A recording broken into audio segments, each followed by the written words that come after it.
2026 is here. I finally finished some series and movies, so let's get into it.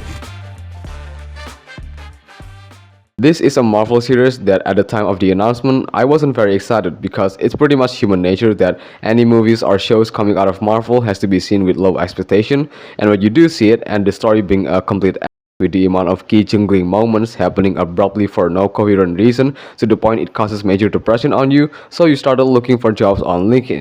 But if one thing to note is that Friendly Neighborhood Spider-Man is a cartoon and not canon to the MCU, pretty similar to X-Men 97, and if you've seen my review on that, then you know that it's just big storytelling. Now Friendly Neighborhood Spider-Man almost has the exact same vibe. This is a series about what Peter Parker would actually struggle with if he was ready to become the web-swinging superhero upon discovering his ability.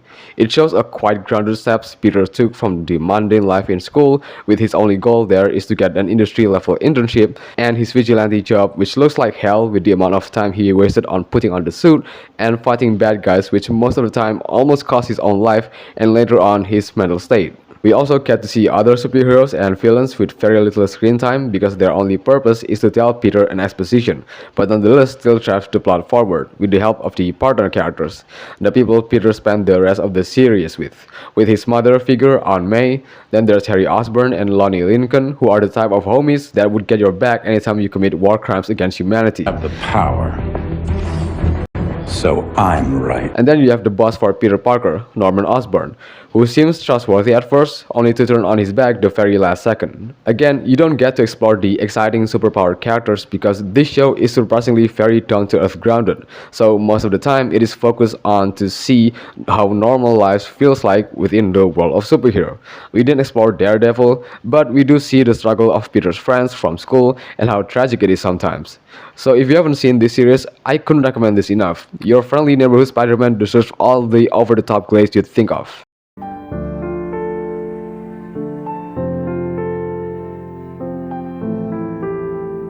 I know I haven't watched Netflix Daredevil or the other guys and gals, which added more reasons to your humble frustration to dox me.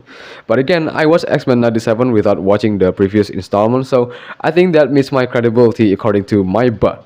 Daredevil Born Again series was once again a surprising breath of fresh air from Marvel, especially when this is canon to the MCU, and most recurring characters here comes from other MCU projects. This show follows a back and forth between Daredevil trying to stop any mischievous acts done by Kingpin. But only this time, Kingpin had the upper hand as he is running to become the mayor of New York City, with the support of pretty much almost everyone, which I think is very unrealistic, rendering Daredevil's efforts to be near useless. While again, this show made so many obvious references to other MCU projects like Spider-Man and Ms. Marvel, it completely pulls itself back and shows just the dark, gritty, and boondock-esque aspect of it. Unlike Friendly Neighborhood Spider-Man, Daredevil explores more on how the vigilante discovered the unhealthy relationship between the working class and the elites, that the political sphere is heavily corrupted with tit-for-tat violence, media manipulation, court case manipulation, and surveillance from secret agents. And Kingpin seems to be trying his best in an environment he's not used to, but thanks to his new sidekick Buck, who is a terrifying figure, like you gave him a hardcore mission like the assassin level from Half-Life 1, he'd spin around that thing in no time. All things goes well, except Daredevil himself. There's also other threats like an unknown killer lingering in the dark and Irish gangs. So I really enjoyed it, the mundane office conversation and then later on the creep and the violence. But there's one major issue, and that is for a show that spanned for 9 episodes, Daredevil rarely appears as like in his suit, so that was super disappointing. Yet unfortunately I can't bring myself to hate on it because of one thing, so really recommend this show. It's not as emotional as Friendly Neighborhood Spider-Man, but still pretty intense.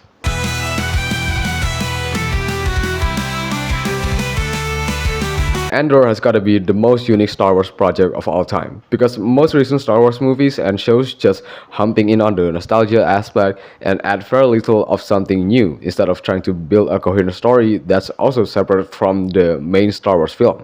And so the Andor series ticks all the boxes. I enjoyed season 1 solely because of that, and season 2 is holy macaroni unironically bigger and better. The very dark and gritty espionage ragtag group is back in kicking the Empire's ass low and slow. This time Andor is sent to a completely different world where people speak French. I love Andor because this new story that Tony Gilroy, the creator, is built on top of the nostalgia is a story that follows current time.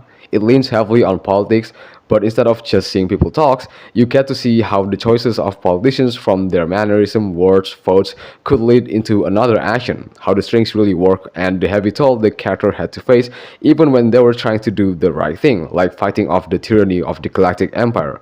Season 2 also explores more deeper on the previous characters that we didn't get to see much of, like Felsartha, Mon Mothma, Wilman, and Clea. Overall, Gilroy nailed Andor Season 2. The elevated actions, the emotions, the thriller all hit so well and easily become another recommendation.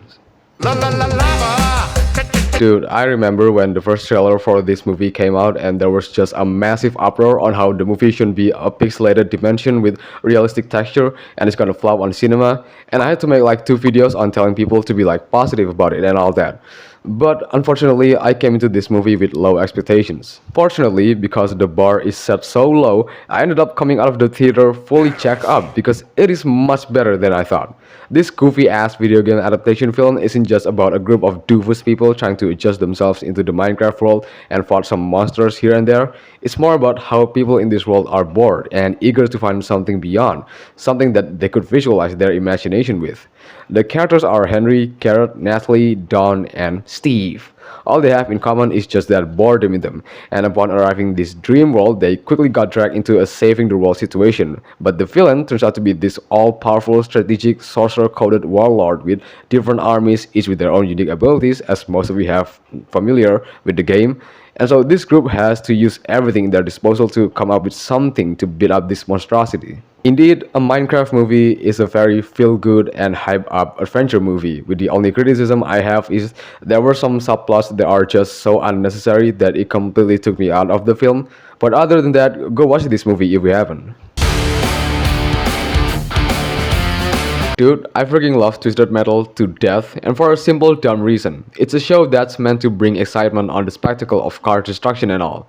The story is just good enough to have the narrative. Like you got the protagonist being chased by bad guys in this apocalyptic world where people fight with cars. That's it. But because of the crazy spectacle, it completely elevates it, pretty much like Avatar. In Season 2, Chondo, our protagonist, we follow him joining a tournament and holy moly, I have never felt such exhilaration. And of course, who doesn't love our favorite brute Sweet Tooth, literally being the show stealer in every scene he's in. And I just adored this season, like really, it's a fun gory adventure yet doesn't make the audience feel dumb and so on and so forth. So please go watch Twisted Metal Season 2. This was one movie I'm so eager to watch after coming across different clips of it on YouTube, and after I actually watched it, it was a bit lackluster, but that's probably because I thought this comedy movie would make me laugh out loud at every joke, so I set a pretty high bar on it. Airplane is a parody film based on Zero Hour. To save your time, this movie is about the goofy shenanigans happening at the airplane.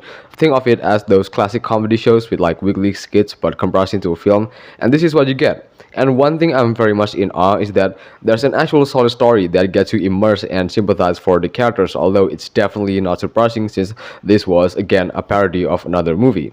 The jokes in this film are mostly subtle, so it's not supposed to make you laugh, but good enough to make you smile, like this one being my favorite. Surely you can't be serious. I am serious. And don't call me Shirley. Speaking of which, this character, the Doctor, played by Leslie Nielsen, is my favorite. I mean dude, his mannerism speaks aura, holy cow. This is a film meant to just have fun in the midst of chaos. There were some jokes that did not land, but I can't complain since it didn't ruin the story. And if you haven't watched this movie, go watch it.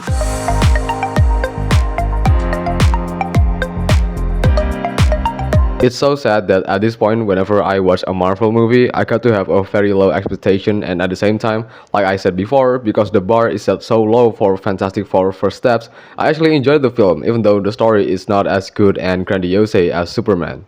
The Fantastic Four First Steps follows the Fantastic Four as they're trying to stop Galactus and his subordinate, the Silver Surfer, from destroying Earth as a whole. This was a movie that was made to entirely hype you up with crazy high-stakes action, and the story just happened to be good.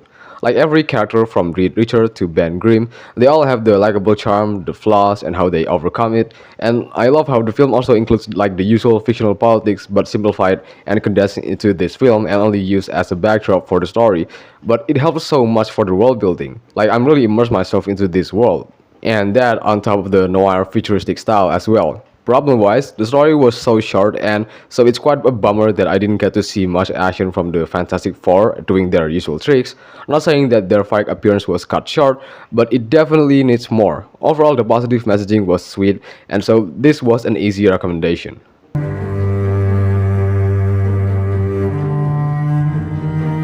Dude, I'm glad that season 3, which I'm pretty sure is not supposed to be made, actually have a really solid story, but at the same time, not glad that it only has 6 episodes. So Alice, or Arisu, has returned to the borderland, New Mexico, where he has to find his missing waifu. That's it really, there's not much added to the story. Like I really like how Alice in Borderlands Season 3 has new original puzzles and challenges, each unique to one another, each had its own stakes, but always have this moral conundrum moment that stretch for like 2 or 3 minutes with the same shit from season 1 and 2 about humans are bad, war never changes, and so it's repetitive. I'm sick of it. I'm sick of Arisu coming together with the group, but when the game starts, they all easily broke away.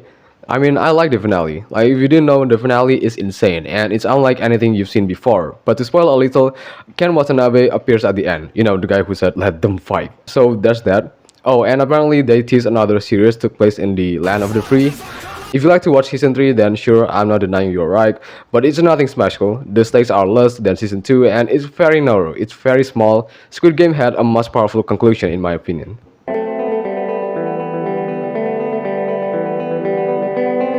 I was exposed to this series when watching Mehdi Hassan's podcast, where he invited Mark Ruffalo and they kept talking about the series he was featuring in as some kind of slow burn emotional roller coaster. This is Task, and boy, Mark is not wrong. This is a show that I want everyone to see. Task follows an ex-pastor turned FBI operative with 3 other guys and gals as they're trying to find a kidnapped child, only to accidentally coming across with the path of criminal gangs. There's actually 2 narratives to follow. One is the protagonist officer Tom Brandy, and the other is the child kidnapper Robbie Prendergrass. The world building of this show is amazing. It managed to show little by little from this small rural town of Philadelphia, and what's even better is that as the episode progresses, you get to explore more characters down to the minute detail of their own personal problems. And to the point that in both episodes 6 and 7, oh my god, I was this close to crying because the conflict gets so petty and intense, and people start dying, and it's just become a feel sad story. So again, you need to watch Task.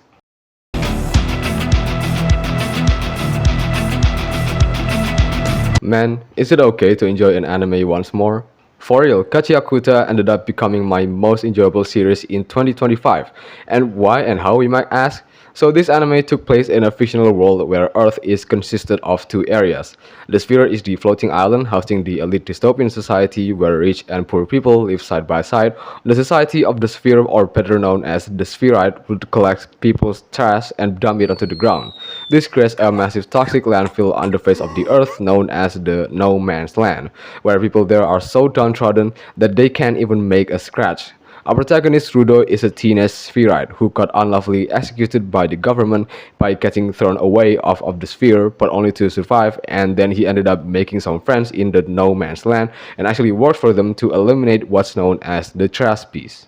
You know you're in for such a roller coaster ride when the anime has over 24 episodes in one season, resulting in massive and immersive world building. And what I really like from this lengthy revenge story is the style on how it's being told, because at times you see some cryptic messaging anytime a new revelation comes up, and you just have to question the fuck.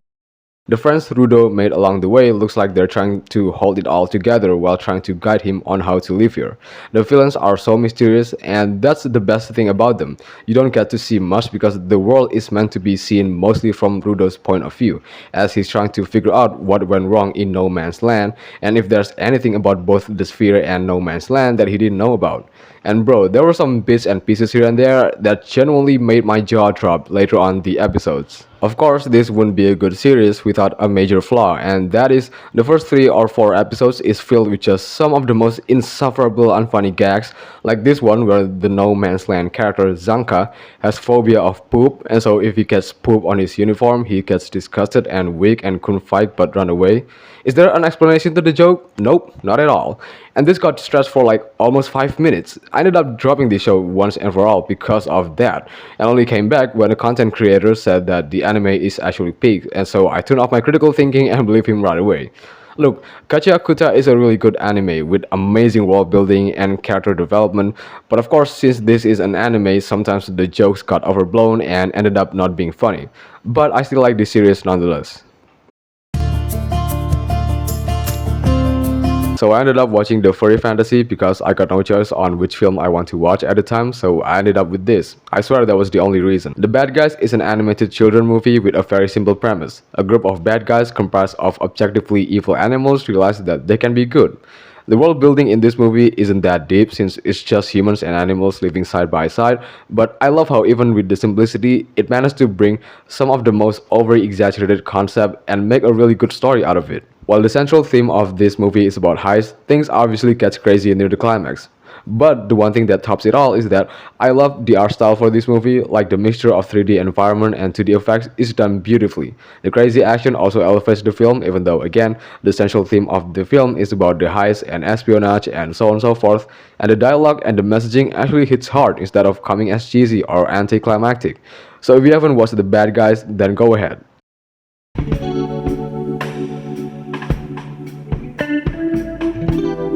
I completely forgot this movie exists, so I watch it, and so is Boy Kills World worth the watch?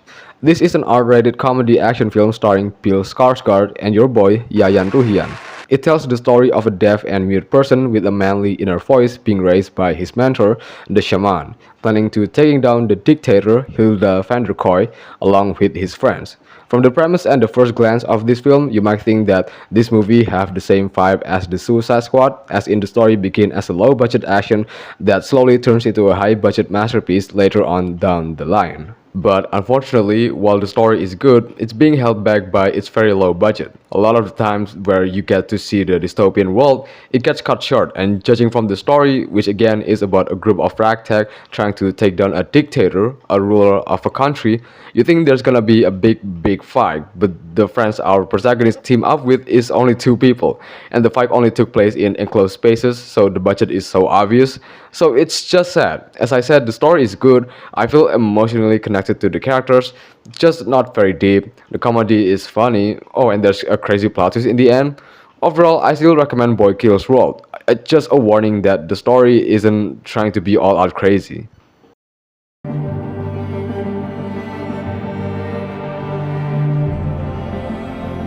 The Sandman was a really good series. It tells the slow burn story of the Endless, who's like the eternal guard for the god. There's like Desire, Death, and then Dream, who's famously known as the Sandman, who upon being kidnapped on Earth learns about human sympathy.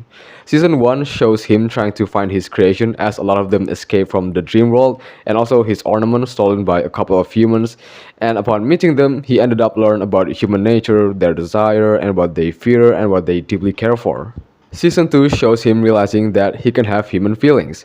We show him trying to fix his mistake but ended up causing more chaos much bigger than before.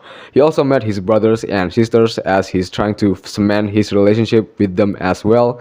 And so the story became Dream literally trying to hold it all together amidst everything falls apart.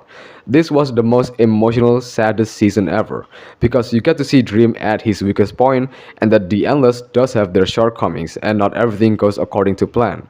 I definitely recommend The Sandman Season 2, as it is much more emotional than Season 1. Oh my god, dude, I uploaded my essay criticizing the dog animation of One Punch Man Season 3 when the season only has like 6 or 7 episodes, because I was expecting the animation to get better after that, but I was so wrong, dude. Holy sh. Oh, and I forgot to clarify, the story was also gotten worse. What's supposed to be the next arc of season 2 where we left off on the heroes as they were preparing to enter the monster's nest, the third season sees them preparing to enter the nest, then they enter the nest and fought them, and that's the whole plot. It's so appalling at how slow the story goes, and I know those hardcore weebs would go, but this anime was based off of the manga, so if anything, you should be blaming the manga. I don't give two damns of an excuse, because anime and manga are two different media, you f***heads, alright? Anyway, I'm not watching this shithole anymore. OPM, you can go f*** yourself in the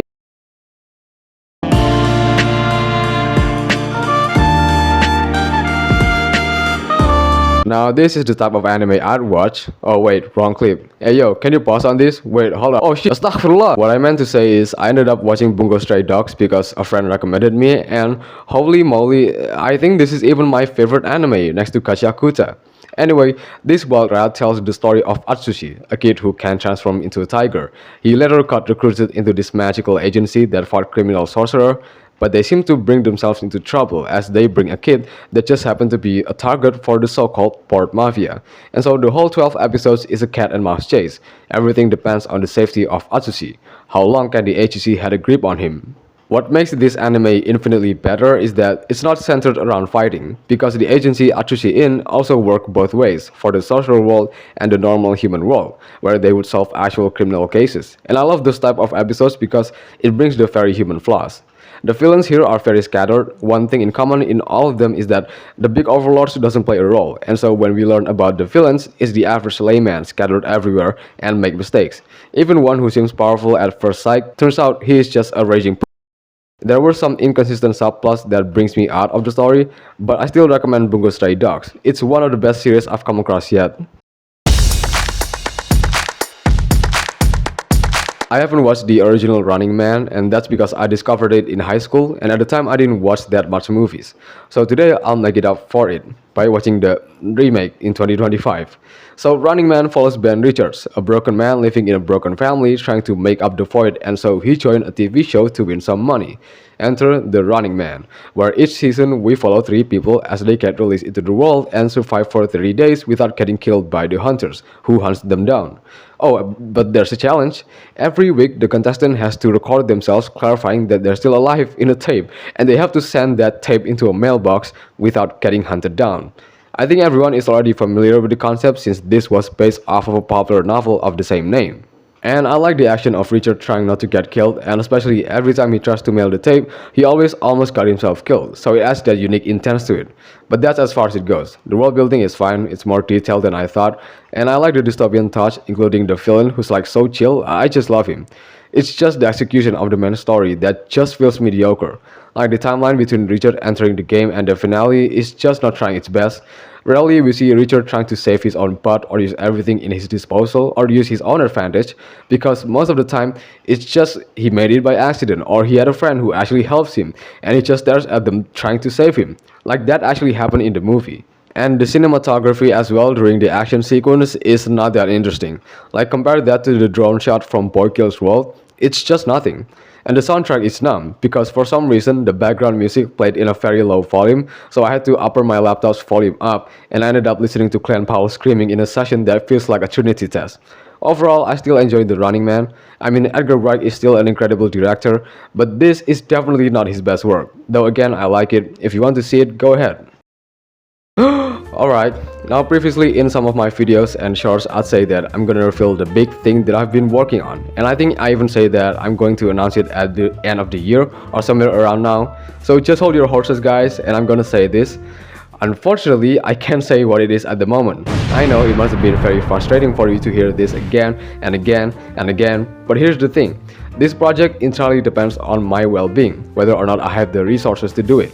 And for a while, I don't have those resources, and thus I have to put it to a halt. It is a big project, I'm not gonna lie, but my future is very uncertain, and I'm not comfortable sharing my own failure or lacks of will, to put it clearly. And I do want to clarify this, to those who's been active on Discord and have been interacting with me for a while, which is a lot of people, you guys know what the project is. I even sent the sneak peek to you all. And so to you guys specifically, please do not leak my project, do not go to my comment section or any social media and say out loud about what my project is about, because again, the project is at a scale, and if it's gonna be like that for a while, then that's basically my #1 fear. So please give it some time. Anyway, moving on from that, there's gonna be a change of content. The shorter content is gonna be uploaded to short obviously, and it's gonna contain like animated content and stuff like that, because I recently found my passion on it. While the video format is gonna be either 4 minutes as animation or essay and research based video that talks about media manipulation and similar topics. The reason to this type of content is because 1, my viewers love those videos. I mean, my previous 3 videos got a heck ton of views, and second, it makes sense because those are meant to be educational video where I actually taught people something, which is what I enjoy, especially after graduating college. I want to spread the things I learned then to people online so that they would be aware of some things and hopefully make a change, make impact. And obviously that means when it comes to making these videos are going to come up like once a month, but that's fine. I'm fine with slow progress. I think I'm gonna leave it at that. I'll see you guys later. Peace.